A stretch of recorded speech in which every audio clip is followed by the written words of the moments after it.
આપણે શાળાની અંદર જે કંઈ ભણીએ છીએ, ગુજરાતી વિષય હોય, અંગ્રેજી વિષય હોય, સામાજિક વિજ્ઞાન હોય, સંસ્કૃત હોય, હિન્દી હોય, બરાબર, તો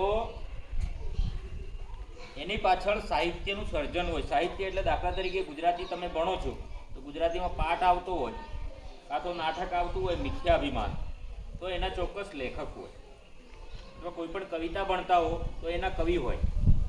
તો આજે એવા જ એક મહાન કવિનો જન્મદિવસ છે. એનું નામ છે કવિશ્રી દલપતરામ. એને કવિશ્વર નામનું બિરુદ કવિ ફાર્બસે આપેલું છે.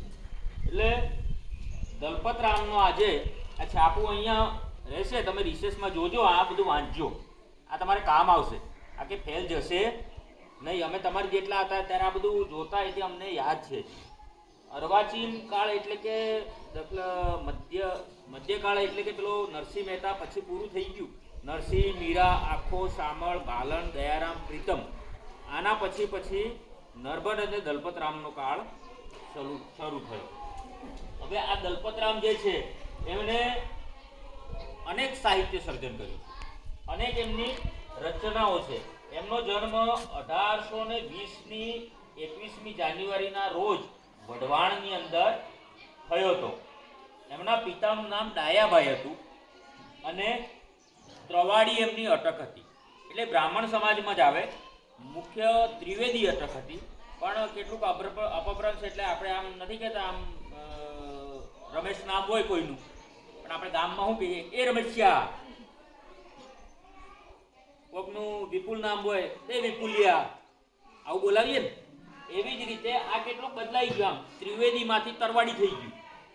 એવી રીતે કેટલાક ફેરફાર થયેલા છે. એમના બે મુખ્ય નાટકો છે, એક લક્ષ્મી અને બીજું કયું કીધું મેં હમણાં? મિથ્યાભિમાન. મિથ્યાભિમાન નાટક ખરેખર વાંચવા જેવું છે. તમારા લાઇબ્રેરીમાં હોય ને તમે વાંચજો. એટલે આવી રીતે એમનું ઘણું બધું સર્જન કરેલું છે. એમના નિબંધો પણ છે. બુદ્ધિપ્રકાશ નામનું એમને ગદ્ય લેખો સિવાયનું એમનું બધું જ લખાણ પદ્ય પ્રકારનું રહ્યું છે. આપણે વાત કરી કે મિથ્યાભિમાન અને લક્ષ્મી બે મુખ્ય એમના નાટકો છે. એવા 16 દોહાઓ પણ એમને લખ્યા. 1898માં એમનું પછી મૃત્યુ થયું. બરાબર છે. એટલે દલપતરામ વિશે તમે લાઇબ્રેરીમાં જોજો, પુસ્તક મળશે તમને, અને એને વાંચજો, મજા આવશે. અને મિથ્યાભિમાન જો ક્યાંક મળી જાય ને તો એને તો જરૂર વાંચજો, એ ખૂબ જ મજા આવે એવું નાટક છે. બરાબર. એટલે આ છાપું અહીંયા છે જ તમારે. રિસેસમાં તમને જમી અને પછી આ વસ્તુને તમે જોજો.